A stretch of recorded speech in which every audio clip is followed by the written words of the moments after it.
하나님 아버지, 저희들을 그리스도 안에서 구속하셔서 영원한 하나님의 자녀로 삼아주시고 오늘도 예배자로 하나님 앞에 예배를 드릴 수 있도록 인도해 주셔서 참으로 감사를 드립니다. 저희들에게 이 예배를 통해서도 믿음을 더해 주시기를 기도합니다. 우리의 믿음 없음을 긍휼히 여기시고 예배 가운데서 참으로 주님을 믿는 믿음으로 우리의 믿음이 굳건해질 수 있도록 은혜를 베풀어 주옵소서. 믿음으로 주님을 바라보며 믿음으로 예배로 나아갑니다. 제 예배를 받아주시고 영광 받아 주옵소서. 예수님 이름으로 기원드리옵나이다. 아멘.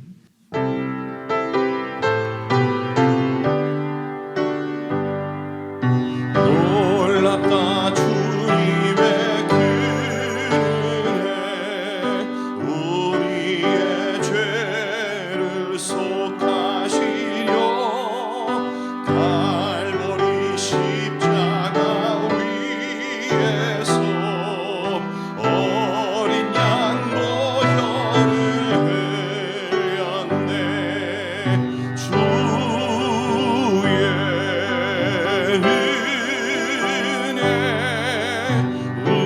우리의 죄를 다 씻었네. 주의 은혜 우리의 죄를 다 씻었네. 죄악은 성난 파도 같이 우리 영혼을 위협하나 헤아릴 수 없는 주의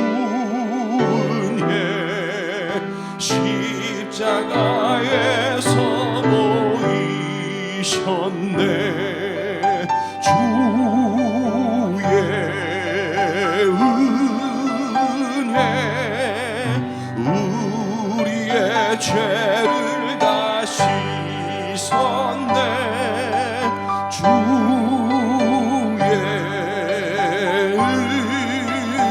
은혜 우리의 죄를 다 씻었네.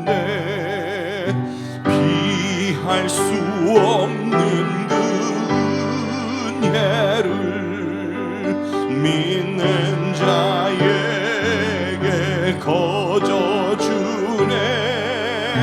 형제여 주 앞에 나와서 도지체 말고 곧 받으라. 주의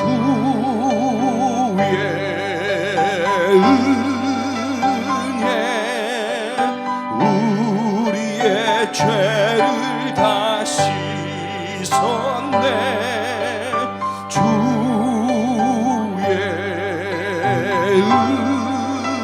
은혜 우리의 죄를 다 씻었네.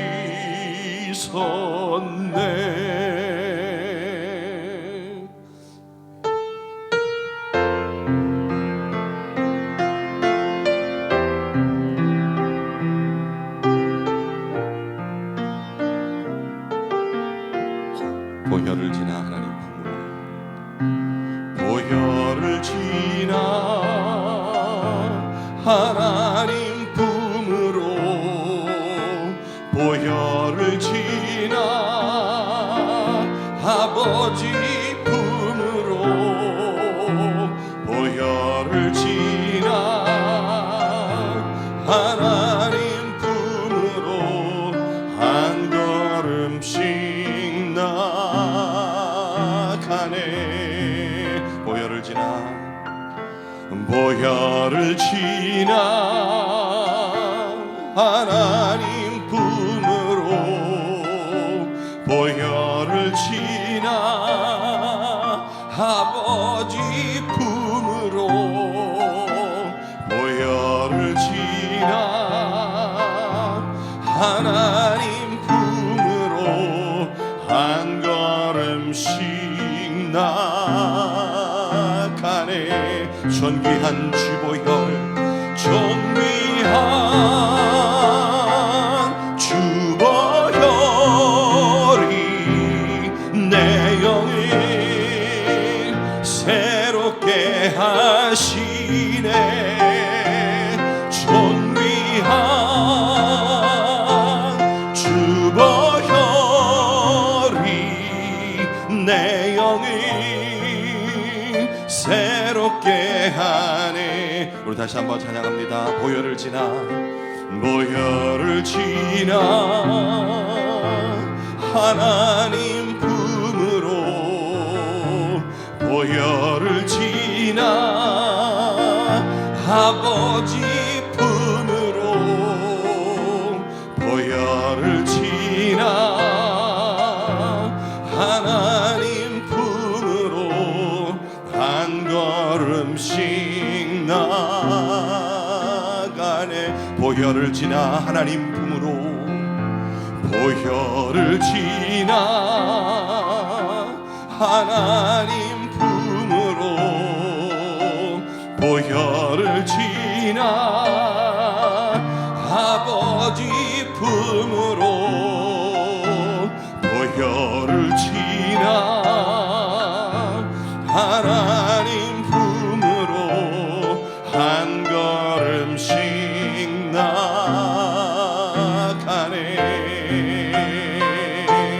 존귀한 주보혈이 내 영을 새롭게 하시네. 존귀한 주보혈이 내 영을 새롭게 하네.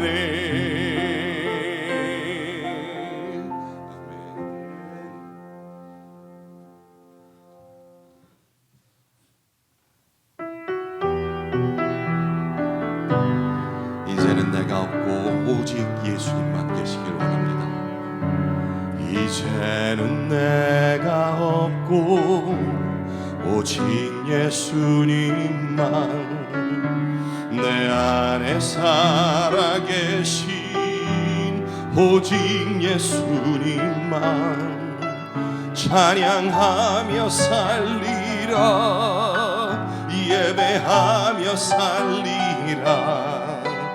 내 안에 계시는 오직 예수님만.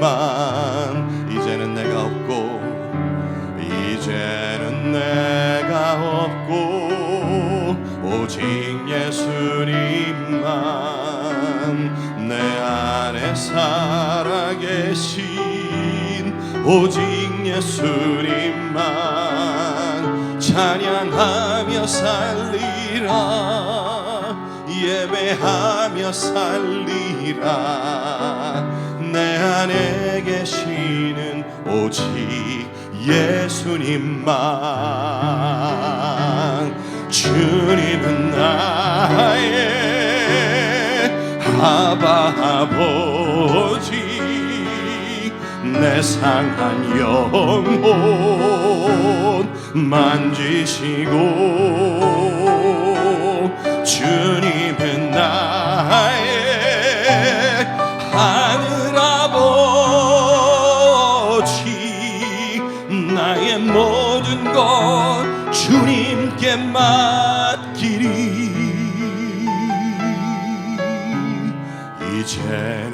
내가 없고 오직 예수님만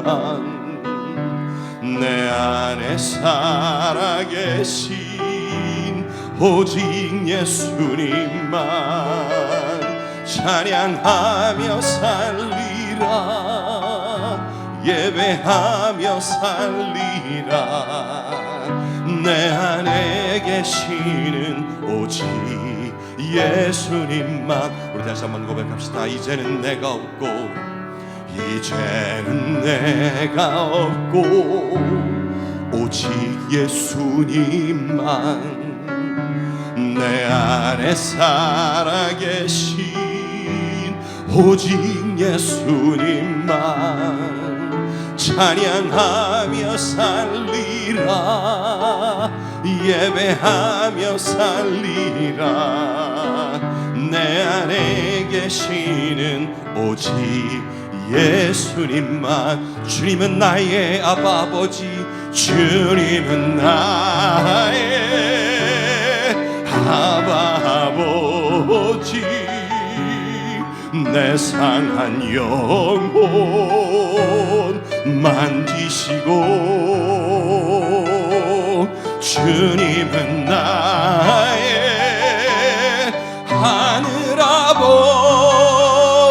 하늘아버지 나의 모든 것 주님께 맡기리 이제는 내가 주님과 함께 십자가 위에 죽었으니 이제는 내가 산 것 아니요 내 안에 주님이 사신 것이라 이제는 내가 없고 오직 예수님만 내 안에 살아계신 오직 예수님만 찬양하며 살리라 예배하며 살리라 내 안에 계시는 오직 예수님만 내 안에 계시는 오직 예수님만 내 안에 계시는 오직 예수님만.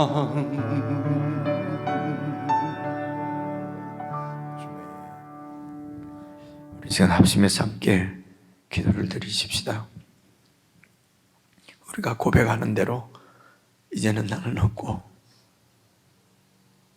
예수님이 내 안에 살아계십니다. 우리의 고백과 또 우리에게 주신 예수 그리스도의 생명이 바로 이를 증거합니다. 이제는 내 생명대로 내 뜻대로 내 원하는 대로 사는 것이 아니라 예수님의 생명이 이끄시는 대로 예수님의 생명이 기뻐하시는 대로 우리가 살아갈 수 있도록 참으로 우리가 하나님 자녀된 것을 늘 기억하고 오늘 함께 찬양 드린 것처럼 어떤 상황에서도 찬양하며 예배하며 살 수 있도록 성령 하나님 우리 가운데 충만히 역사해 주십시오. 내 모든 것 주님께 다 맡겨드리고 주님께서 선한 길로 인도하실 줄 믿고 참으로 주님을 믿는 믿음으로 세상을 쫓아 세상을 향하여서 세상 그 취하기 위해서 살아가는 생명이 아니라 정말 주님께서 원하시는 주님 나라의 삶을 신실하게 살아갈 수 있도록 성령 하나님 저희를 붙들어 주시고 믿음을 더해 주시고 내 모든 삶들을 주님께 완전히 맡겨드릴 수 있는 그런 믿음의 사람으로 살아갈 수 있도록 복을 다하여 주옵소서. 우리 합심해서 함께 기도하시겠습니다.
살아계신 하나님 아버지, 저희의 모든 죄를 아들의 죽음으로 해결해 주시고 부활의 능력으로 영생의 은혜까지 허락하여 주심을 감사합니다.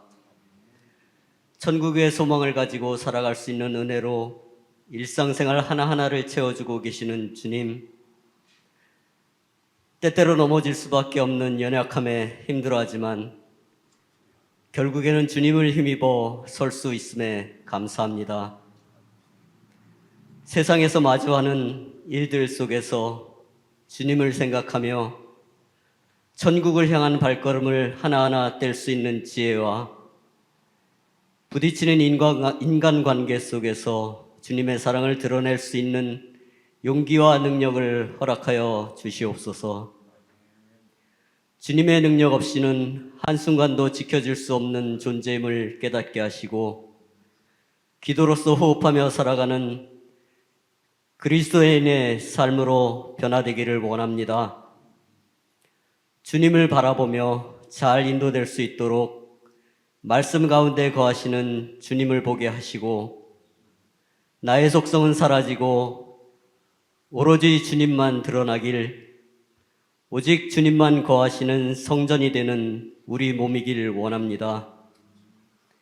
주님이 머리가 되시는 교회로 이끌어 주시고 지체로서 말씀을 잘 공급받는 가지들이 되게 하시며 각자의 달란트로 조화롭게 어우러지는 몸을 이루게 하시옵소서. 전해지는 말씀이 저희 안에서 살아 숨쉬게 하시고 주님께 속해 있다는 사실이 깨달아지도록 이 시간 성령으로 인도하여 주시옵소서. 이 모든 말씀 사랑 많으신 예수 그리스도 이름으로 기도드렸습니다. 아멘.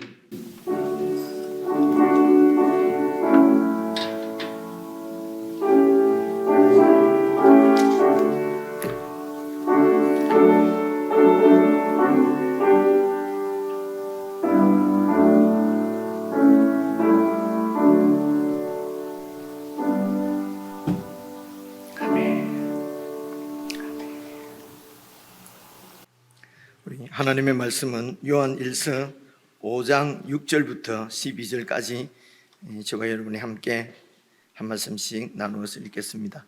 제가 가지고 있는 성경은 393페이지입니다. 신약 성경 393페이지 요한 1서 5장 6절부터 12절입니다. 찾으신 줄 알고 6절 말씀 제가 먼저 읽겠습니다. 이는 물과 피로 임하신 이신이 곧 예수 그리스도시라. 물로만 아니요 물과 피로 임하셨고 증언하는 이는 성령이시니 성령은 진리니라. 증언하는 이가 셋이니 성령과 물과 피라. 또한 이 셋은 합하여 하나이니라. 만일 우리가 사람들의 증언을 받을진대 하나님의 증거는 더욱 크도다. 하나님의 증거는 이것이니 그의 아들에 대하여 증언하신 것이니라. 하나님의 아들을 믿는 자는 자기 안에 증거가 있고 하나님을 믿지 아니하는 자는 하나님을 거짓말하는 자로 만드나니 이는 하나님께서 그 아들에 대하여 증언하신 증거를 믿지 아니하였음이라. 또 증거는 이것이니 하나님이 우리에게 영생을 주신 것과 이 생명이 그의 아들 안에 있는 그것이니라. 아들이 있는 자에게는 생명이 있고, 함께 읽겠습니다. 하나님의 아들이 없는 자에게는 생명이 없느니라. 아멘. 네, 우리 지체들과 인사 한번 나누십시다. 앞뒤 좌우로 반갑습니다. 반갑습니다. 사랑합니다. 사랑합니다. 예, 오늘 요한 1서 이제 5장 말씀인데요. 이제 그 다음 주일에 13절부터 21절까지 제가 설명을 드리면은 이제 요한 1서 전체를 이렇게 다 살펴보게 됩니다. 그래서 오늘 지난 주에 이어서 이제 6절부터 12절까지 말씀을 드릴 텐데 방금 읽어 보셔서 아시겠지만은 이제 1절부터 5절까지는 예수께서 그리스도이시다 라고 이제 이게 하나님의 진리다라고 말씀을 하시고 6절부터는 이제 그 하나님의 진리를 이제 증언한다. 뭐 증명한다고 그럴까요? 증인을 세워서 이것이 확실한 이제 이 진리, 사실이라고 하는 것을 이제 증거하는 내용입니다. 그래서 이제 이렇게 증거를 하려고 하는 내용이 여러분 5장 1절인데요. 예수께서 그리스도이심을 믿는 자마다 하나님께로부터 난 자니, 이것은 예수께서 그리스도이심을 믿는 자는 하나님의 자녀다, 이제 이런 말씀이지 않습니까? 그래서 이것이 이제 소위 우리가 구원이라고 말하는 것인데요. 여러분, 이제 이 성경은 어쩌면은 이제 이런 하나님께서 우리를 구원하시는 구원 과정을 성경 전체가 이런 구원 과정을 설명하고 있다고 해도 과언이 아닙니다. 그래서 성경 전체가 이런 내용일 수도 있는데, 특별히 이 요한 서신, 그러니까 요한복음이나 요한 1, 2, 3서에 보면은 이런 구원 과정을 설명할 때 이 핵심이 되는 두 가지 그 개념이 있습니다. 그래서 이 두 개념을 연결시켜서 구원을 지금 설명하거든요.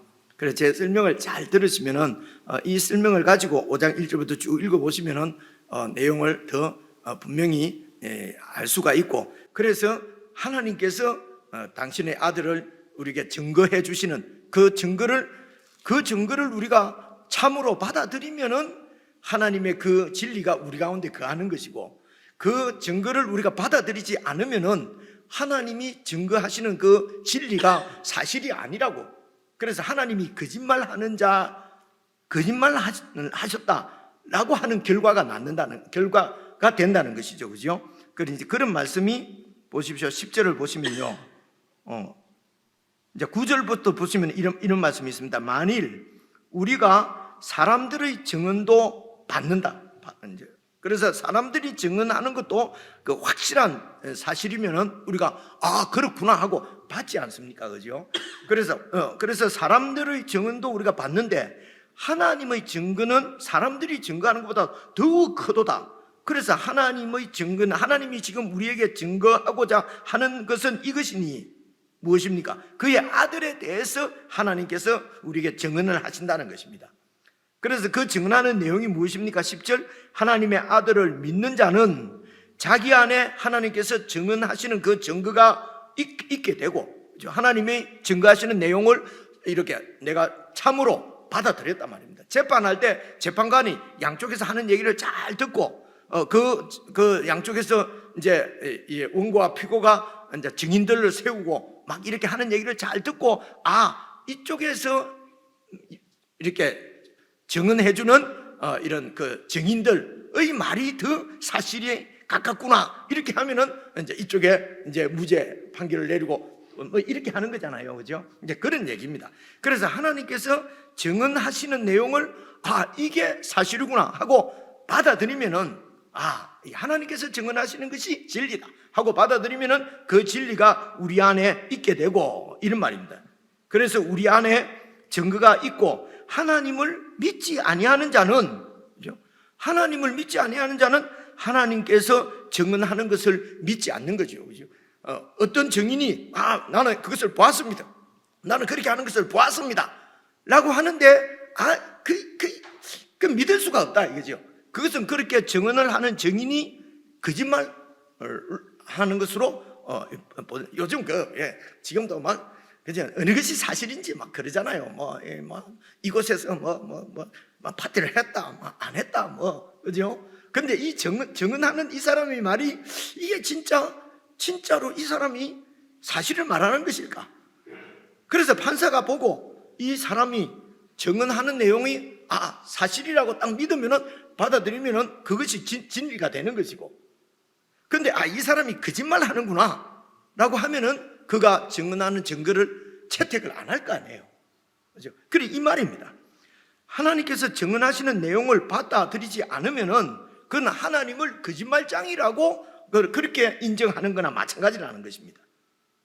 그러니까 지금 이제 우리가 6절부터 방금 읽었는데 그냥 쭉 읽으면은 뭐가 좀 복잡하고 어려운 것 같잖아요. 그죠? 근데 내용을 가만히 살펴보면 어렵지 않습니다. 하나님께서 그 아들 예수에 대해서 증언을 하는데, 하나님께서 증언하시는 내용을 진리구나 하고 받아들이면은 그러면 그 하나님이 증언하는 그 증거가 내 속에 있게 되고, 그죠?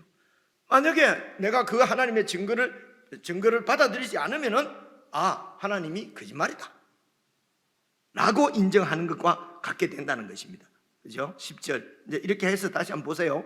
하나님의 아들을 믿는 자는 자기 안에 증거가 있고, 어떤 증거입니까? 바로 9절에 보면은 하나님의 증거는 이것이니 그의 아들에 대해서 증언하시는 것이란 말입니다. 아들에 대해서 증언하는 이것을 이제 하나님의 아들을 믿는 자는, 그 증언을 믿는 자는 자기 안에 하나님께서 증언하는 그 증거가 있고, 하나님을 믿지 아니하는 자는 하나님을 거짓말하는 자로 만드나니 이는 하나님께서 그 아들에 대하여서 증언하신 증거를 믿지 않으니까 하나님을 거짓말하는 자로 만드는 것이다. 그죠? 그래서 11절 보면요, 또 증거는 이것이니 하나님이 우리에게 영생을 주셨다는 것입니다. 주신 것과, 그리고 이 생명이 바로 그의 아들 안에 있는 그것이니라, 이것을 하나님께서 또 우리에게 증언해 주셨다는 것입니다. 그래서 이 증언을 받아들이는 자는 우리 안에 생명, 아들 안에 있는 그 생명이 우리 안에 있구나 하는 것을 내 어떤 기분이나 내 느낌이 아니고 하나님께서 증언을 하신 그 증거를 받아서 우리 안에 영생이 있구나 하는 것을 알게 된다는 것이요. 그렇죠? 그래서 하나님께서 이렇게 예수님을 통해서 우리를 구원하시는 구원 과정을 이제 우리가 이해할 수 있도록 설명하면은요. 그래서 성경은 여러분 지금 살펴보시겠지만은요, 아주 요한 1서도 논리적입니다. 논리적으로 지금 6절부터, 방금 우리가 10절 읽었는데 6절부터 9절까지도 다시 자세히 살펴보면요, 아주 논리적으로 잘 설명해서, 그래서 논리적으로 설명이 된다고 해서 누구든지 다 받아들이는 게 아니죠, 그죠? 그래서 어떤 논리를 가지고 이렇게 서로 변론을 하다가 내가 논리에서 이 사람 말이, 아니면 목사님 말이 성경 얘기가 정말 맞구나 라고 사람들이 그렇게 이 논리가 맞다고 하는 것을, 그러니까 이제 내가 졌다, 내 논리가 틀렸구나, 그러면 보통 우리 생각은 내가 잘못 알고 있구나 이렇게 해서 맞는 얘기를 받아들일 것 같지만은 일반적으로 많은 사람들이 그렇지가 않습니다. 내 논리가 이렇게 알린다 그러죠, 그죠? 내가 자꾸만 내 논리가 약해지면은요, 도리어 화를 냅니다. 그리고 맞게 말하는 사람을 미워하고, 이런 게 우리 삶 가운데 많이 있지 않습니까? 또 나만 나쁜 사람 되네, 그죠? 제 경험으로는 그런 거 많이 경험해요. 내가 이렇게 분명하게 잘 설명하면은 목사님 말씀이 맞네요 하고 딱 할 것 같은데 도리어 막 씩씩거리면서 막 끝까지 안 받아들이고. 그래서 여러분, 논리적으로 잘 설명되어 있다고 해서 다 받아들이는 건 아니에요. 그래서 저나 여러분이 이런 죄인인 우리가 이 하나님께서 증거하시는 이 증거를 받아들였다는 것은요, 이게 성령님의 역사라고 이제 우리를 믿는 거죠. 원래 우리 본질은 내가 그 말이 맞다고 해서 그 말을 그대로 믿는 존재가 아니거든요. 그렇죠? 그래서 여러분, 성경은 이렇게 특별히 로마서 같은 경우는요, 논문이에요, 논문. 그래서 뭐 자꾸 복잡하게 하지 말고 그냥 예수를 믿으면 되지, 나는 예수를 믿습니다. 그래서 그래서 뭘 믿는데요? 이러면 하여튼 예수가 그냥 우리를 구원했다잖아요. 그냥 믿으면 되는 거지. 어떻게 구원했는데요? 막 그런 거 막 그렇게 자세히 알 필요 없고, 이렇게 믿으면요, 그래서 내용을 잘 모르고 믿는 그것을 맹신이라고 그래요. 그래서 맹신을 하면 왜 문제가 생기냐면요, 잘 흔들려요. 그냥 무조건 믿는 것이니까. 거짓 교사가 와서, 오늘 요한 1서의 문제가 그 문제거든요. 거짓 교사가 와서 막 이렇게 얘기하면 이게 맞는가? 내한테 분명한 증거, 다시 말해 분명한 하나님께서 말씀해 주시는 논리가 딱 내한테 없으니까 이 사람이 이렇게 말하면 이게 맞는가? 이 사람이 또 이렇게 말하면 또 이게 맞는가? 그러니까 결국 어디를 따라갑니까? 내 배짱에 맞는 사람을 맞는 논리를 따라가게 된단 말입니다. 그죠? 그래서 우리가 할 수 있는 대로 성령께서 조명해 주시는 대로 일단 내용을 잘 파악을 하고, 그죠?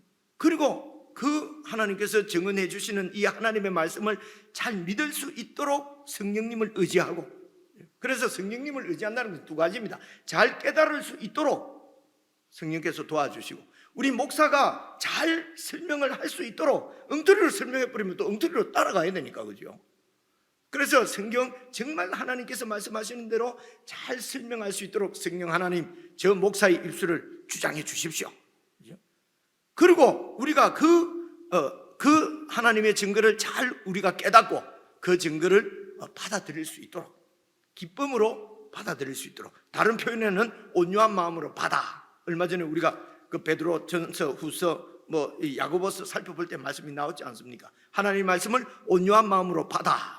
이 말은 정말 겸손한 마음으로 그 말씀을 그대로 다 받아서 내 것으로 삼았어. 이걸 믿는 거라 그러는 것이거든요. 그래서 이제 구원 과정을 이렇게 쭉 성경 전체에서 설명할 때 두 가지 개념을 연결시키는데요. 그 첫째 개념이 이 세상에는 두 영역이 두 영역이 있다는 것입니다. 두 영역, 하여튼 두 영역을 기억하시고요. 그리고 또 언약이라고 하는 말씀 많이 들었잖아요. 이 두 영역과 언약, 이 개념을 서로 연결해서 구원 과정을 설명을 하고 있어요. 성경은 가만히 보면요. 그래서 이 두 영역이라고 하는 것은 이 세상에는 빛의 영역, 어둠의 영역, 이 빛과 어둠이 서로 충돌하는 것을 전제로 하고 있어요. 이 세상에, 그렇죠? 빛과 어둠의 두 영역이 이렇게 서로 충돌하고 있다 하는 것이 첫째 개념이고요. 또 하나는 언약입니다. 언약이라고 하는 것은 하나님과 사람이 계약을 맺어서, 그러니까 언약이죠. 계약을 맺어서 어떤 관계가 형성되는 것, 관계가 이루어진다고 해야 되나요? 하나님과 사람이 이렇게 그 계약을 맺어서 언약 안에서 관계가 연결된다는 것입니다. 끊어진 관계가 이어진다는 것이죠. 그래서 이 두 영역과 언약의 이 두 개념을 잘 이렇게 연결을 시키는데요. 이게 이렇습니다. 그래서 이 두 영역은 구원 과정 전체를 설명하는, 아우르는 어떤 그 배경이라고 그럴까요? 그림이라고 할 수 있습니다. 이 두 영역이 아주 중요합니다. 그래서 이 두 영역이 이 세상에 빛의 영역, 어둠의 영역이 있는 것을 보면 알지 않습니까? 그래서 그냥 세상 철학은 그냥 이원론입니다. 이 세상에 보니까 음양이 있고, 그죠? 또 이렇게, 이렇게 두 영역이 있더라는 거죠. 헬라 철학도 이원론입니다. 이원론. 그런데 우리가 지금 성경에서 이 두 영역이 있다고 해서 성경이 이원론을 얘기하는 건 아니에요. 성경은 오직 일원론입니다. 예를 들면 이런 겁니다. 헬라 철학의 이런 이원론에 의하면요, 선한 신과 악한 신이 서로 싸우고 있다, 이렇게 보는 거거든요. 근데 그 성경은 그 선한 신인 하나님과 악한 신인 이 사탄이 싸우는 게 아니에요. 그죠? 이 사탄도 하나님의 창조물이에요. 하나님께서 큰 뜻을 가지고, 그 큰 뜻은 우리가 알기로는 인간들을 구원하는 것입니다.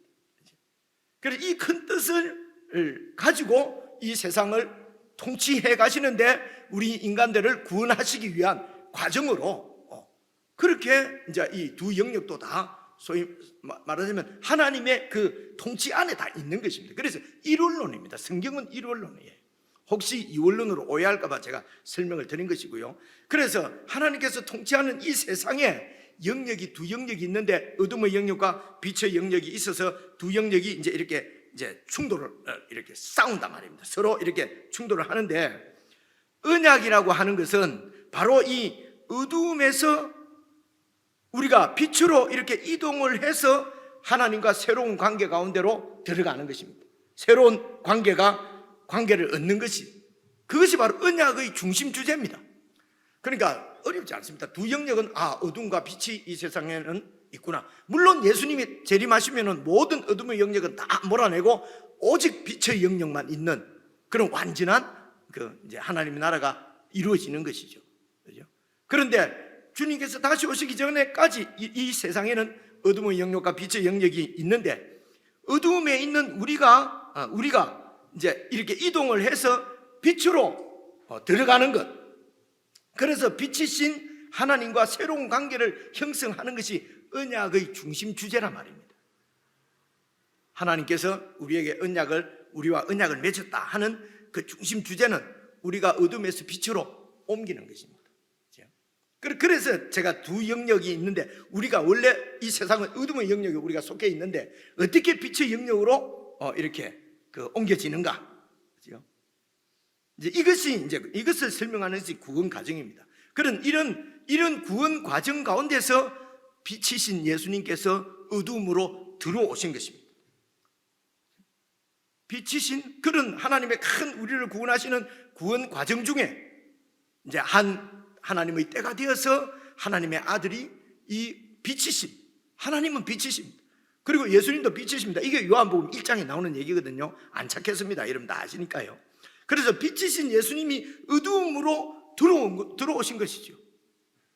그래서 요한복음 1장에도 빛이 이 세상에 오셨는데 어두움이 깨닫지 못하더라, 이런 말씀 나오잖아요. 기억나시죠? 그죠? 어두움이 깨닫지 못하고, 그리고 어두움이 이 빛을 거역하고 빛을 쫓아내고, 이런 말씀이, 그래서 그 빛을 받아들이지 않고 영접하지 않고, 영접하는 자, 곧 그 이름을 믿는 자는 하나님의 자녀가 되는 권세를 얻는다. 이게 요한복음 1장에 나오는 얘기거든요. 똑같은 얘기예요. 요한일서 5장도. 그래서 어둠 속으로 들어오셔서 십자가로, 당신이 지신 십자가로 구원의 문을 여신 것입니다. 이게 이제 구원입니다. 구원의 문을 여셨는데 사람은 그 예수님을 믿음으로 그 구원의 문을 통과해서 그 문으로 들어가게 되면은 빛으로 옮겨져서, 그래 어둠에서 빛으로 옮겨져서, 그리고 새 생명을 얻고, 그 새 생명이 바로 하나님의 자녀가 되는 생명이에요. 그래서 하나님의 자녀의 신분을 갖게 되는 것입니다.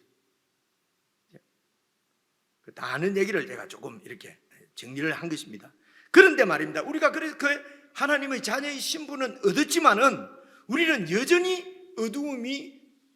어둠과 빛의 영역과 어둠의 영역이 서로 충돌하고 있는 이 세상에서 우리가 살고 있는 것입니다. 그래서 이 어둠의 영향을 계속 받는 것입니다.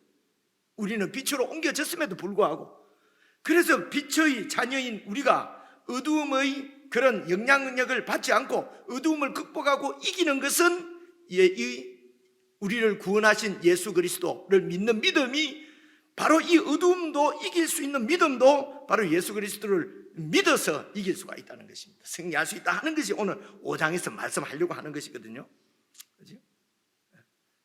그래서 두 영역이라는 말은 우리가 어둠의 영역에 있었는데 어둠의 영역에서 빛의 영역으로 이렇게 옮겨서 하나님과 새로운 관계를 맺는 것이 언약의 주제인데, 그 언약에 의해서 하나님이 예수 그리스도를 이 세상에 빛이신 하나님의 아들을 세상에 어둠 가운데 보내셔서 그분이 십자가에 죽으심으로 모든, 오늘 우리 형제님 기도해 주신 대로 모든 죄의 문제를 다 해결하시고, 그리고 우리가 구원받을 수 있는 문을 열어주셨단 말입니다. 그래서 그 문을 통과하는 것은 이 예수님을 믿는 것입니다. 나의 주로, 내 구원의 주로 믿고 그 구원의 문을 통과해서 구원 안으로 들어가게 되면은, 이게 바로 어둠에서 빛으로 옮겨져서, 그리고 새로운 생명을 얻고 하나님의 자녀의 신분을 갖게 된다. 이것을 그냥 간단히 여러분 5장 1절에서는 예수께서 그리스도님을 믿는 자마다 하나님의 자녀가 된다, 이 뜻입니다. 요한복음 1장 12절에 영접하는 자, 그 이름을 믿는 자에게는 하나님의 자녀가 되는 권세를 주셨고, 이것은 혈통으로나 육종으로나 사람의 뜻으로 된 것이 아니고 오직 하나님께로부터 태어난 자다. 어떻게 하나님께로 태어납니까? 예수 그리스도를 믿고 그 구원의 문을 통과하면 하나님과 새로운 관계가 형성이 되는데, 어떻게 해서 형성이 되는데요? 이것이 하나님이 우리와 맺은 언약이란 말입니다. 그 언약에 의해서 언약이 이루어지는 것이죠. 예수님을 통해서. 이것이 하나님이 우리에게 증거하는 내용입니다. 이 증거하는 내용을 그대로 받아들이면은 우리 속에 그 증거가 들어와 있고, 이 말이에요. 이 말을 지금 하는 것입니다. 그죠? 그래서 보십시오. 그래서 이제 1절을 다시 보시겠습니다. 이제 쭉 한번 읽어볼게요. 또한 예수께서 그리스도 있음을 믿는 자마다, 1절입니다. 5장 1절, 하나님께로부터 난 자니, 하나님의 자녀이니, 또한 낳으신 이를 사랑하는 자마다, 하나님을 사랑하는 자마다 하나님에게서 난 다른 그리스도인을, 다른 하나님의 자녀를 사랑하느니라. 그래서 이 말씀은요, 어두움의 영역의 아주 그 본질은 미움입니다. 미움. 살인입니다. 그죠? 근데 빛의 영역의 본질은, 특징은, 핵심은 사랑입니다. 그리고 생명입니다. 그래서 빛으로 옮겨졌기 때문에 빛의 영역에 있는 본질이 이게 미움이 아니고, 그죠? 적대가 아니고, 서로 배려하고 서로 섬겨서 이렇게 해서 서로 도와서 온유와 겸손으로 하나를 이루는 사랑이 바로 이 빛의 세상의 본질이라는 것입니다.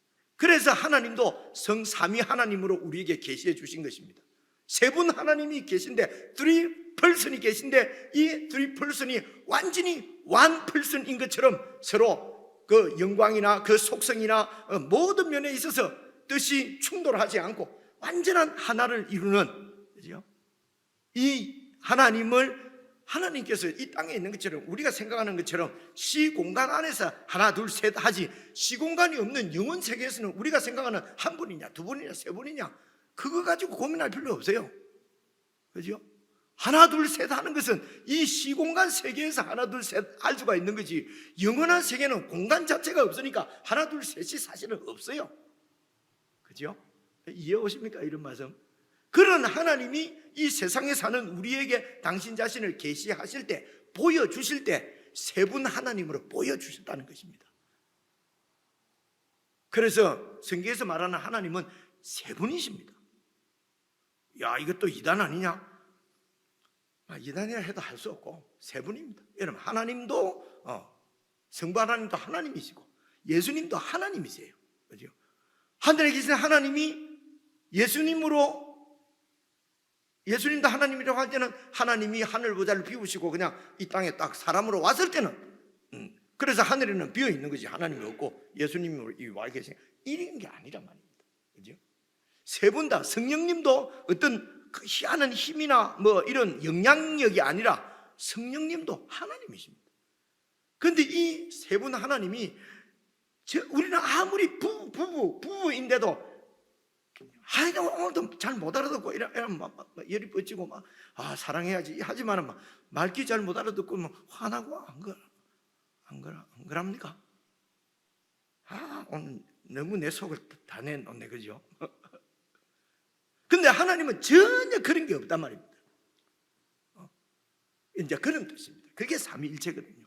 그래서 하나님께서 목표로 하시는 구원은 우리 모든 인간들이, 이 몇백억의 인간들이, 오고 오는 세대의 모든 인간들과 이 자연 만물까지도 성부, 성자, 성령 하나님 안에서 완전한 하나를 이루는 통일을 이루는 그것이 구원이라고. 여러분, 에베소서 우리가 무사할 때 봤지 않습니까? 솔직히 말씀드리면 에베소서를 제가 여러분들 설명하고 할 때도 하여튼 통일을 이루려고 함이라 하는 말이, 하나를 이룬다고 하시는 거구나, 그 정도 이상 내가 더 잘 알 수가 없었어요. 그런데 에베소서를 지나서 이제 야고보서도 하고 베드로 전후서도 하고 그래 했지 않습니까? 그리고 이제 요한 1서 이거 하면서 하나님께서 지금 이 구원, 어떻게 이 세상을 마무리해서 새로운 세상을 만드시려고 하는지가 이제는 눈에 막 보이는 거예요. 그러니까 이 땅에 뭐 있는 건 별로 흥미가 없어요. 흥미가 무슨 뭐 축구를 하든지 뭐 말든지 뭐 여당 야당이 어떻게 하든지 말든지 이 별로 관심이 잘 없어요. 하나님께서 어떻게 이 역사를 이렇게 쫙 이끌고 가셔서 어떻게 성경에 있는 이런 예언의 말씀을 예수 그리스도 안에서 완성시킬 것인가, 성경을 읽고 자세히 공부하면 할수록 하나님께서 하시려고 하는 일이 너무도 선명하게, 너무도 크게, 위대하게 눈앞에 보이는 거예요. 저 목사 타다가 무슨 환상을 봤나? 환상을 본 게 아니고요, 보이는 게. 그죠? 그래서 이제 무슨 뜻인지 알겠어요. 하나님이 이 그리스도 안에서 이 세상을 통일시켜 하려 합니다. 그것이 무슨 뜻인지 알겠는 거예요. 그러니까 여러분, 뭐 세상에 누구 다른 사람의 비밀 조금만 알아도 아주 비밀을 공유한다 뭐 이러면서 그러잖아요. 이 하나님의 이 비밀을, 이 하나님의 이 뜻을 이제 이 조그만한 이런 가슴으로, 이런 머리로 그것을 조금이라도 이게 알아간다는 것이에요. 그 사실이 주는 그 담대함, 평안함, 소망. 이래서 산소망이라고 하는구나. 이거는 그래서 이 세상에 있는 일은 별로 이러든가 저러든가 별로 괜찮은 거 있지요. 그래서 이제 이것을 제가 이제 여러분들한테 이제 좀 설명을 하려고 하는데 아무리 설명해도 뭐가 잘 안 돼요. 그래서 제가 설교하기 전에는 하여튼 한 시간 계속 좀 이제 기도하고 성령께서 좀 도와주십시오. 제가 지금 보이는, 제 눈에 보이는 이 진리가 오늘 그 수요일 저녁에 나온 분에게도 보이게 해 주옵소서. 그래야 안 온 사람하고 좀 차별이 될 거 아니에요. 차별이 되면 안 되는데 그죠? 이제 그런 마음입니다. 그래서 그래서 2절을 보십시오. 2절 보시면요, 우리가 하나님을 사랑하고, 보십시오, 하나님을 사랑한다는 것은 여러분 우리가 하나님 사랑합니다, 사랑해요 이렇게 한다고 사랑하는 게 아닙니다. 하나님을 사랑한다는 것은 뭐냐? 그의 계명들을 지키는 것이란 말입니다. 그의 계명은 무엇입니까? 예수님을 믿고 난 자들을 사랑하는 것이에요. 서로 사랑하는 것이 그분의 계명이에요. 그래서 이렇게 서로 사랑하고 이렇게 그럴 때에 여러분 이로써 우리가 하나님의 자녀를 사랑하는 줄 아느니라. 바로 하나님을 사랑할 때에, 그죠? 우리가 형제를 지금 사랑하고 있는, 우리가 서로 사랑하고 있는 우리의 상태를 알 수가 있다는 겁니다. 그리고 우리가 지금 이 사랑의 관계 가운데 있구나 하는 것을 언제 알게 되느냐? 우리가 하나님을 사랑할 때 알게 된다는 거예요. 그죠? 그냥 사랑하면 해봐야지. 그래서 같이 시간이라도 한번 해야지. 같이 시간을 내서 등산을 가야 되지. 근데 우리 삶이 그렇게 안 되잖아요. 그죠? 이런 것으로 확인받는 것이 아니고 우리가 하나님을 사랑할 때, 하나님을 사랑하는 것은 그의 계명을 지킬 때, 그럴 때에 우리가 서로 사랑의 관계에 있구나 하는 것을 알게 된다는 겁니다. 그죠? 이 얘기가 여러분 그 위에 4장 20절 한번 보세요. 4장 20절. 4장 20절을 보시면요, 누구든지 하나님을 사랑하노라 하고 그 형제를 미워하면 거짓말하는 자니 보는 바 형제를 사랑하지 아니하는 자는 보지 못하는 바 하나님을 사랑할 수 없다. 이 지금 4장 20절에는 형제를 사랑하는 것으로 보아서 그 형제를 사랑하는, 서로 사랑하는 것을, 그 사랑을 통해서 하나님을 사랑하고 있는 것이 드러난다는 거지요. 그죠? 그러니까 4장 20절에는 수평적인 서로의 사랑을 통해서 수직적인 하나님을 사랑하고 있구나 하는 것을 알게 된다는 것이고, 5장 2절에서는 하나님을 사랑하는 것을 통해서 우리가 서로 사랑하는 상태인 것을 알게 된다는 것입니다. 이 바꿔서 얘기하는 거지만 같은 얘기지요. 그죠? 그게 지금 2절 말씀이고요. 그 다음에 3절 한번 보십시오. 하나님을 사랑하는 것은 이것이니 우리가 그의 계명들을 지키는 것이 하나님을 사랑하는 것이다. 그런데 그의 계명들은 무거운 것이 아니로다. 이 말은 지키기 쉽다는 뜻이 아니고요, 무거운 것이 아니라는 것은 부담스럽지. 우리는 사랑하라, 하나님 계명을 지킨다 이러면 이거 부담스러워, 어떻게 하냐 이러잖아요. 그죠? 근데 그렇게 부담스러운 것이 아니라는 것입니다. 그죠? 이게 어둠의 영역에 있을 때는 누구를 사랑한다고 하는 것이 이거는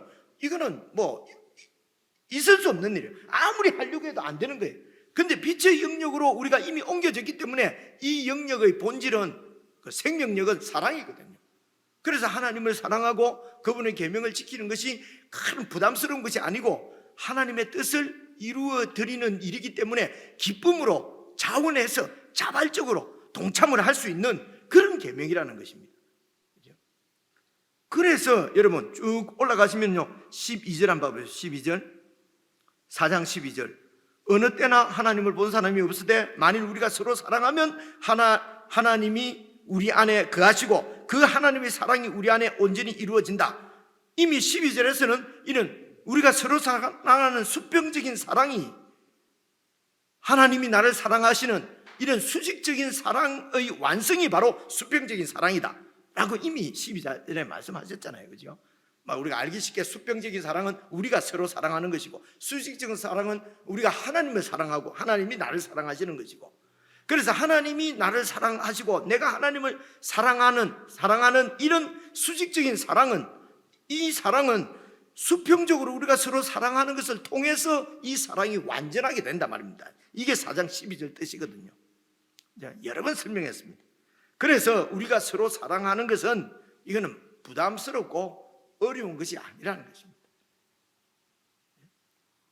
그 뜻입니다. 자, 4절 보십시오.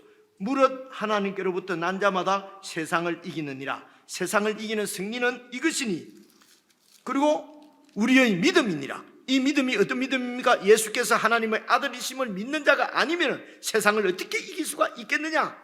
그래서 간단히 말하면 5장 1절부터 5절까지는 이제 예수님을 믿어서 하나님의 자녀가 된 사람들이 이 세상을 살 때에 안으로는 진리 안에서 서로 사랑함으로 하나님과의 관계에 있어서 신실한 삶을 살아가는 것, 진리 안에서.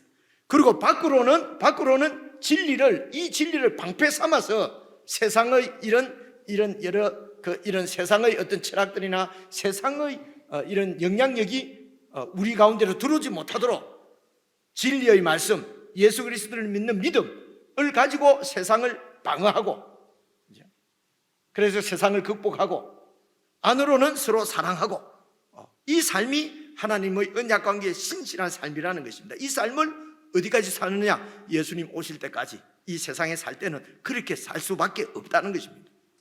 왜냐하면 빛과 어둠이 서로 충돌하고 있는 세상이기 때문에.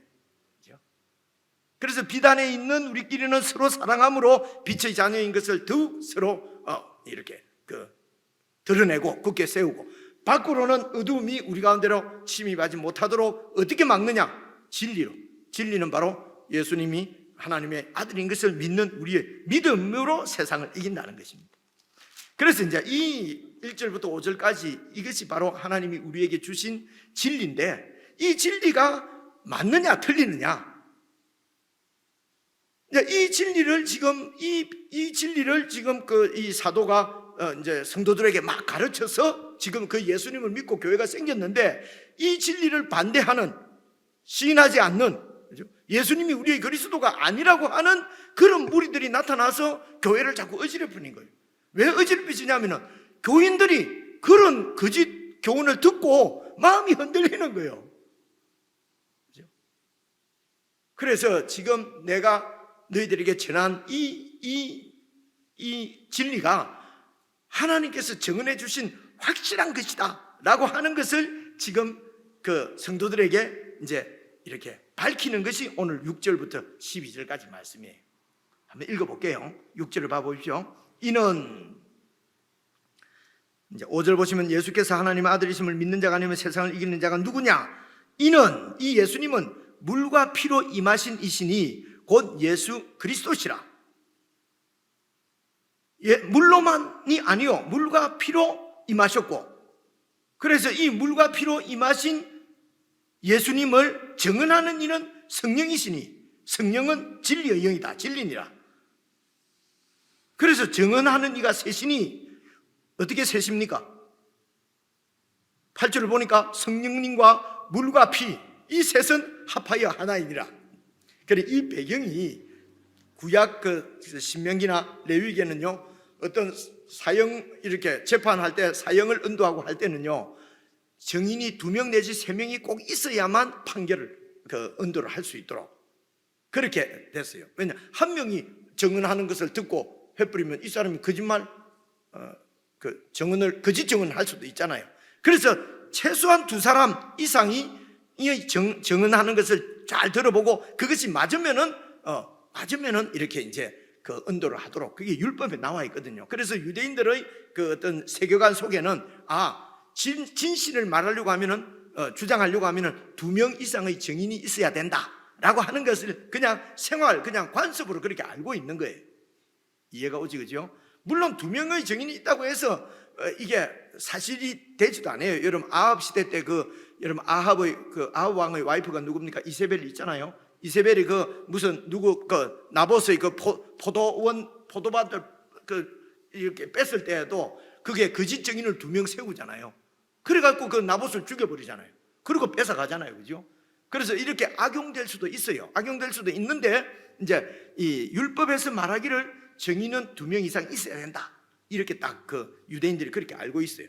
그래서 지금 이 예수님께서 하나님 보내신 그리스도다라고 하는 것이 사실이라고 증거를 하려고 하면은 그 증인이 그래서 이제 의인화시켜서 물과 피와 성령님이 이 셋이 합하여서 하나다 하는 말은 그 삼위일체에 있는 얘기 하는 것이 아니고요. 이 셋이 합해서 하나라는 말은 이 셋의 증거가 완전히 일치된다는 겁니다. 그렇기 때문에 예수님께서 물과 피로 임하셨다고 하는 것이 완전히 진리라는 것입니다. 그래서 물과 피로 임했다는 말씀은 이 말씀입니다. 물은 예수님이 세례받는 것을 얘기하고 있습니다. 그 공생애를 시작할 때 세례를 받으셨잖아요. 그죠? 그리고 피는 이제 십자가에서 죽으셨지 않습니까? 그죠? 죽었습니다. 그래서 믿지 않는 자들은 예수님이 십자가에서 죽었기 때문에 십자가에 죽은 예수를 그리스도로 받아들일 수가 없는 것입니다. 이해가 오지, 그죠? 그런데 예수님께서 사실은 세례를 받으신 것은 온 세상을 바로 예수님 안에서 새롭게 하시겠다고 하는 것이 바로 이 세례의 의미거든요. 그래서 예수님께서 사생활, 요셉의 아들로서 30년 사시고 공생애를 시작하시면서 제일 먼저 하신 일이 세례 요한으로부터 세례를 받으시는 거였거든요. 세례의 의미는 이런 하나님을 대적하는 이런 어둠의 영역에 속한 우리의 그 본 자아를 물에 이렇게 완전히 죽이고, 그리고 다시 살아날 때는 빛에 속한 그 생명, 영생, 하나님의 생명으로 다시 살아나는 그것을 그림으로 보여주는 게 세례거든요. 그래서 예수님이 그 세례를 받으셨다는 말은 예수님께서 그 일을 하시겠다는 것입니다. 이게 메시아가 하시는 일이거든요. 그래서 하나님이 그 아들을 계시하시면서 그 이름을 예수라 하라. 이는 그가 자기 백성을 그들의 죄 가운데서 구원하실 분이시다 라고 하는 것이 성경이 증거하는 것이란 말입니다. 그죠? 그래서 이렇게 이제 자기 안에서 세상을 새롭게 하시기 위하여 이 처음 창조에 속한 이 육신으로는 죽고 다시 살아나실 때는, 부활하실 때는 하늘에 속한 몸으로 다시 살아나셔서, 그죠? 그 새로운 생명을 믿는 자들에게 주셨다는 것입니다. 우리 오늘 형제님이 기도 하시는데 참 감동이 됐어요. 그 생명을, 부활 생명을 받은 사람들이 예수 믿는 사람들이거든요. 그래서 이 물과 피라고 하는 것은 물로 시작해서 피로 끝나는 이 전 생애가 바로 그리스도로서 하나님께서 명하신 일을 순종하셔서 그리스도로서 해야 될 일을 완전히 다 하는, 그래서 하나님께서 뜻하신 일이 이루어지도록, 그죠? 그래서 이 온 생애가 바로 그리스도로서 행하신 일인 것을 증언하시는 분이 성령 하나님이에요. 이 얘기가, 이거는 여러분 그 요한복음에 보면은 15장 이제 26절인데요. 나중에 찾아보시면은 이제 예수님께서 이렇게 제자들을 가르치면서 그렇게 말씀하십니다. 내가 죽고 부활해서 하나님께로 가게 되면은 하나님으로부터 성령님을 보내줄 텐데 그 성령님께서 이 진리를 내가 그리스도인 것을 다 밝히 너희들에게 알게 할 것이다. 그래서 성령님은 예수님을 증언하는 영입니다. 그렇죠? 그래서 성령님께서 예수님의 생애 자체가 바로 그리스도인 것을 증언하시는 증인이시고, 그리고 그분의 물과 피로 세례도 받으시고, 이게 사람으로 오신 거잖아요. 육체로. 그리고 십자가에서 죽으시고 사람으로 죽으셨잖아요. 그래서 그분의 물과 피가 바로 예수님이 육체로 이 세상에 오신 그리스도인 것을 증언하는 그 증인이라는 것입니다. 그래서 증인이 셋이니, 그죠? 이 셋이 예수님이 그리스도인 것을 증언하는 완전한 일치를 이루는 그런 증거다. 자, 그렇게 하고 여러분 보십시오. 9절에 만일 우리가 사람들의 증언을 받을진대, 이제 이렇게 말하는 것입니다. 하나님께서 이렇게 증인을 3명을 세워서 우리에게 보여주셨지 않느냐. 그래서 이 증거를 받아들이면은 하나님께서 증언하시는 예수님이 나의 그리스도로 내 속에 그 진리가 거하는 것이고, 받아들이지 않으면 하나님의 증언을 믿지 못하겠다, 하나님이 거짓말장이다 라고 하게 되는 것이라는 말입니다. 그리고 이제 그 결과가 11절에 또 증거는 이것이니 이렇게 해서 예수님을 믿게 되면은 하나님의 아들 된 것을 알게 된다는 것입니다. 하나님의 아들이라는 말은 새로운 생명으로, 하나님의 생명으로 다시 태어났다는 거 아닙니까? 그죠? 그래서 또 증거는 이것이니 하나님이 우리에게 영생을 주셨다는 것입니다. 그럼 영생이 무엇입니까? 영생이 뭐죠? 1부 때는 찾았는데요, 안 찾겠습니다. 이러면 다 아니까. 그래서 아까 여러분 성령이 뭐 하시는 분이냐, 요한복음 15장 26절, 이런 거는 그냥 이런 것을 외우시려면 이런 걸 외워놔야 돼요. 그죠? 그리고 영생이 무엇이냐 그러면은 요한복음 17장 대제사장 기도거든요. 영생은 유일하신 하나님과 하나님이 보내신 자 나를 아는 것이, 그것이 영생이다. 이게 요한복음 17장 3절에 나와요. 여러분 다 들어서 알죠? 그죠? 그래서 영생은 뭐 안 죽고 영원히 사는 것, 실제적으로 막 그렇습니다만은, 그런 것보다도 영원하신 하나님과 관계가, 그 안다는 말이 그냥 하나님 대해서 알아가 아니고, 지금 요한 1서에서 얘기하는 하나님과의 사귐, 교제, 그런 관계가 맺어지는 어떤 관계입니까? 아버지와 아들과 같은 이런 뗄래야 뗄 수 없는 천륜이라고 얘기하잖아요. 그죠? 그런 관계로 이렇게 관계가 형성되는 것을 그걸 영생이라고 그래요. 그렇게 하나님을 안다는 것입니다. 그래서 하나님과 예수님을 아는 것이 영생입니다. 요한 1서에서도 우리가 이렇게 증거하는 것은 너와 우리 가운데 사귐이 있게 하려고 합니다. 이 사귐은 하나님과 예수님과 우리가 갖고 있는 그 사귐이다. 1장에 나온 얘기잖아요. 그죠? 그러니까 같은 얘기. 그게 바로 영생을 얘기하는 것입니다. 그래서 예수님을 믿는 자는 하나님께서 증거해 주신 대로 그 증거를 그대로 받아들이는 자는 하나님과의 관계가 영생의 관계로 맺어지고, 왜 그러냐? 그 영생이 바로 예수님 안에 있다는 말은 예수님을 통해서 우리에게 알려주신 것이란 말입니다. 그래서 이 생명이 그의 아들 안에 있는 그것이니라.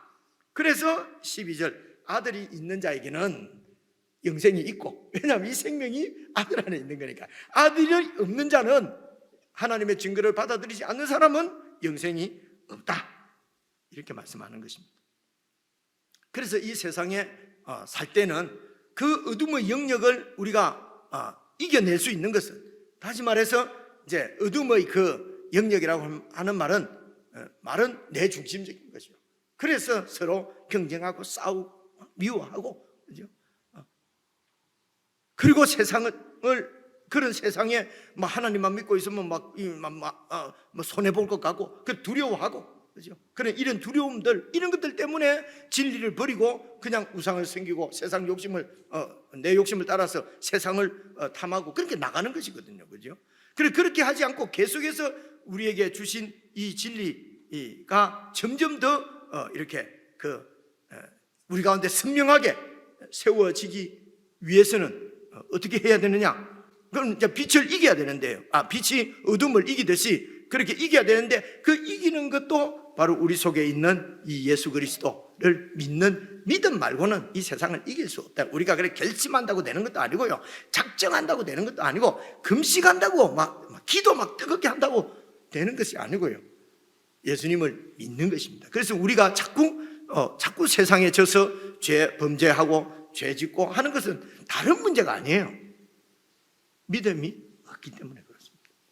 그래서 예수님이 나의 힘이시요, 나의 생명이시요, 교회와 함께 그렇게 고백하고 교회와 함께 그렇게 찬양을 드리고, 그 예수님 안에, 예수님의 진리 가운데 계속 거하게 되면은 자라게 하시는 분은 하나님이신 줄로 믿습니다.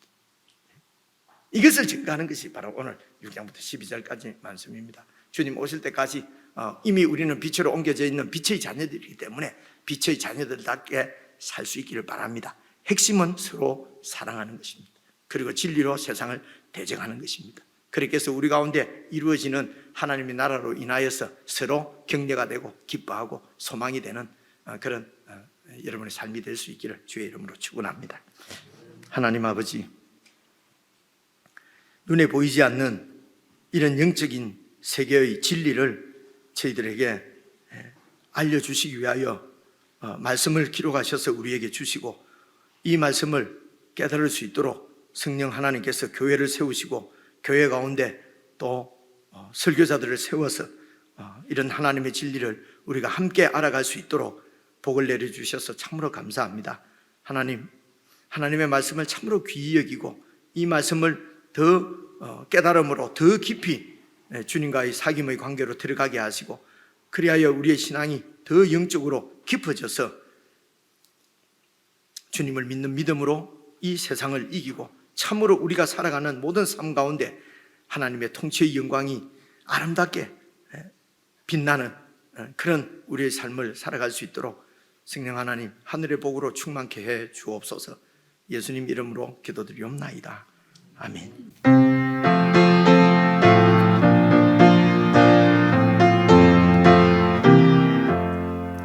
천지에 있는 이름 중 귀하고 높은 이름, 주 나시기 전 지으신 구주의 이름 예수.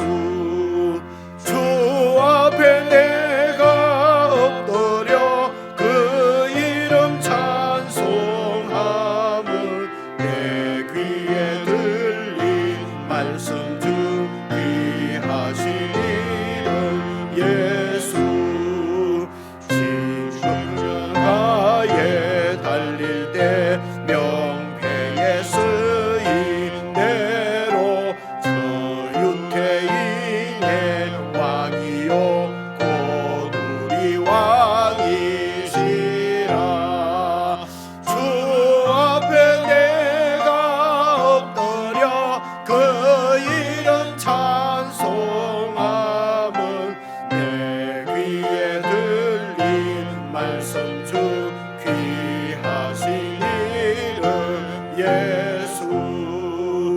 주 예수께서 영원히 어제나 오늘이나 그 이름으로 우리에게 참 복을 내리신다. 주 앞에 내가 엎드려 그 이름 찬송함은 내 귀에 들린 말씀 중 귀하신 이름 예수.